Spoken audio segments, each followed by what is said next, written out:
Hey everyone, welcome back to another interesting video of Iphone Bloke. And in this video presentation, I am going to start a series of entire XUV 300 detailed petrol and diesel variant.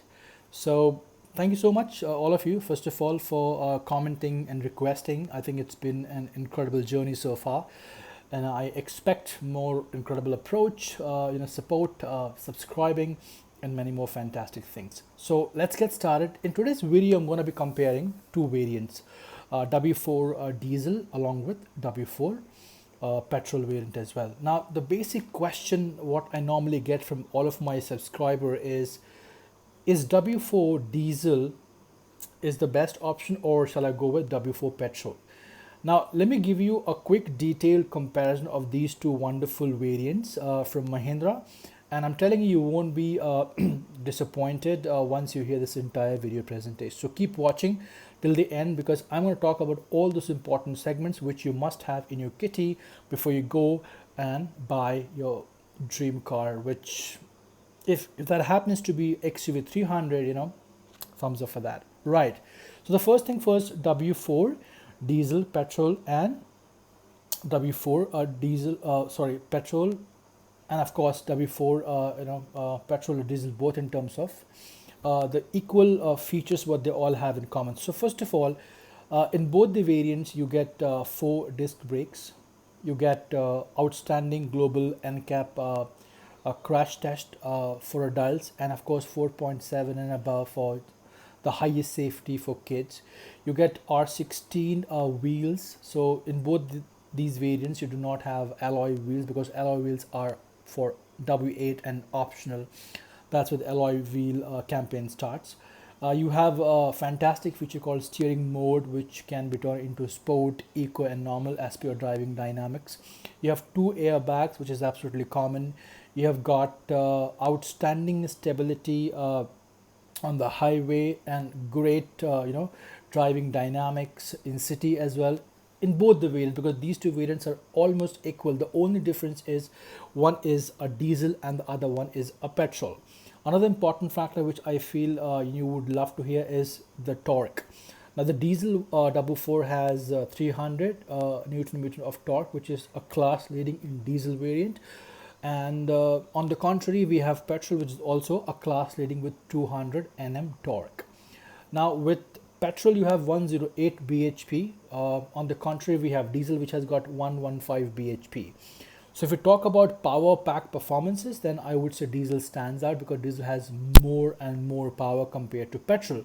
But petrol in its class with 200 Nm of torque is a mind-boggling deal. I'm sure if you drive it, if you take a test drive, you'll be thrilled with the class, the comfort, the handling of both these variants.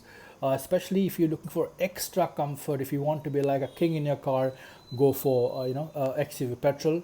On the contrary, if you want mileage, if you want power, if you want performance, if you're somebody who's kind of a racer guy, go with XUV 300 diesel, because in diesel the power is even better. It even leaps the petrol, because diesel has got outstanding power in terms of power capacities. Right, let's move on to the next segment, which is again not a huge difference, I should say, because the mileage of petrol in city is around about 13.4 with AC on. The point is with AC on. Okay, without AC, yeah, you can easily cross 14 and even above in city with petrol. Whereas the highway of petrol is concerned, I got I guess 18.4, the highest, and that was a great run of almost 750 plus non-stop kilometers. So that is incredible for a car of this size.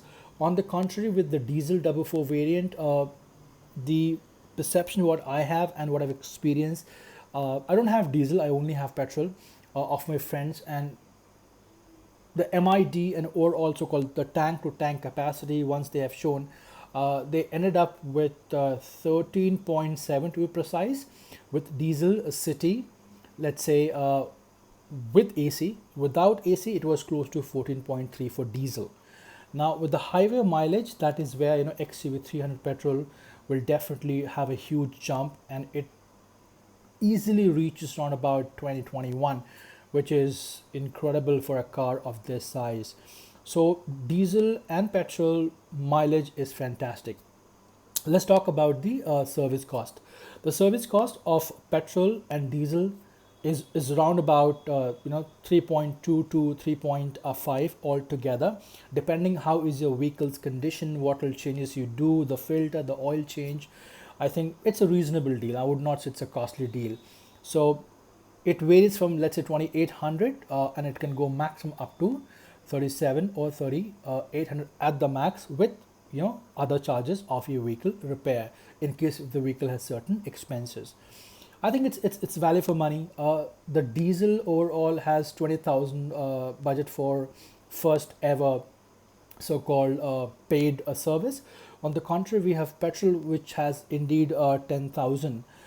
In this case, when I did my servicing, I did it around 7.5, and even below that because I had a trip to make.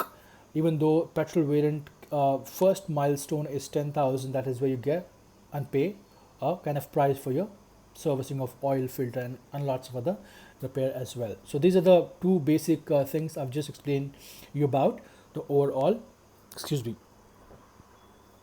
overall capacity of your diesel and petrol engine. Uh, the next factor, which is a big factor, apart from crash test and global test, is the number of airbags.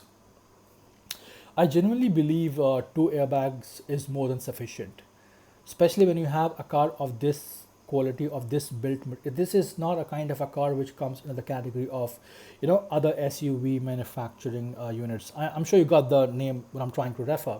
I won't name any brand, but then there's a lot of cars in India, those who are selling like hotcakes, are not even safe to run on highways, and they are top performing cars in India, even in hatchbacks and also in the SUV segment. Right, so two is more than sufficient. So these are the common things which you normally get in these two W4 petrol and diesel variant. Let's talk about the things which you may miss. In petrol, there are no speakers. Number one, there are no reverse parking or front parking sensors. You would only get the black fabricated seats, but these are wonderful seats, mind you all.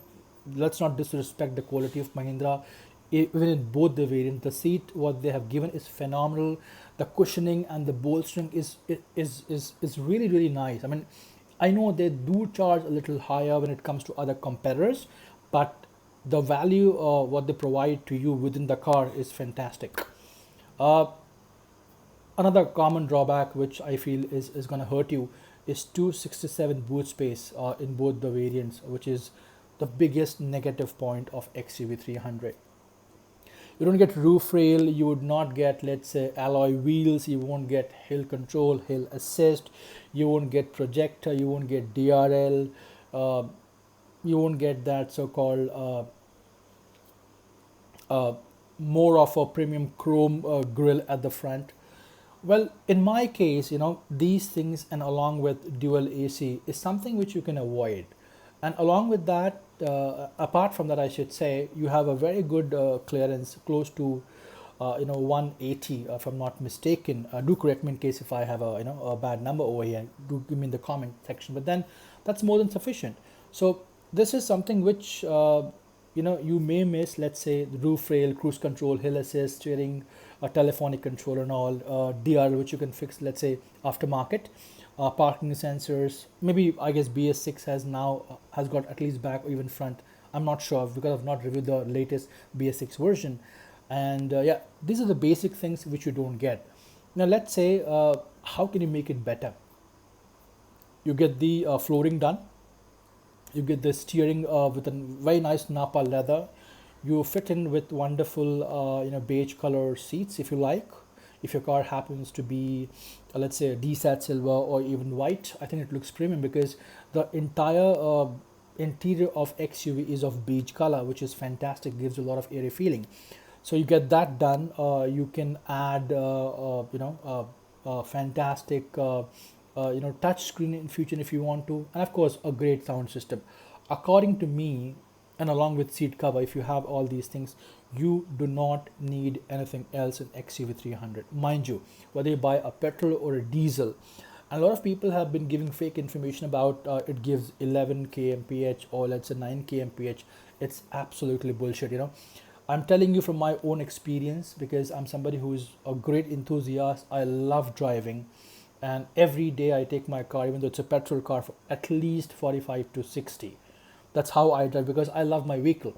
If you are in that category, if you love driving, if you're driving is your passion, boy, close your eyes, go for it. You will nail it. You would thank me post this video because this is one of a wonder from Mahindra which nobody ever expected from an Indian car manufacturing giant. Well, with this note, I really want to say thanks to one and all, and I hope I was able to answer everybody's questions. Answer whether W4 both is a value for money proposition or not. I would say yes. Do not go for W6 variant because W6 is good for nothing. And if you really want to go and upgrade, go for W8. That is a great and sensible choice, which will give you all the bells and whistles within this SUV department. Well, with this note, thank you so much and do subscribe if you like your comments. Thanks a lot.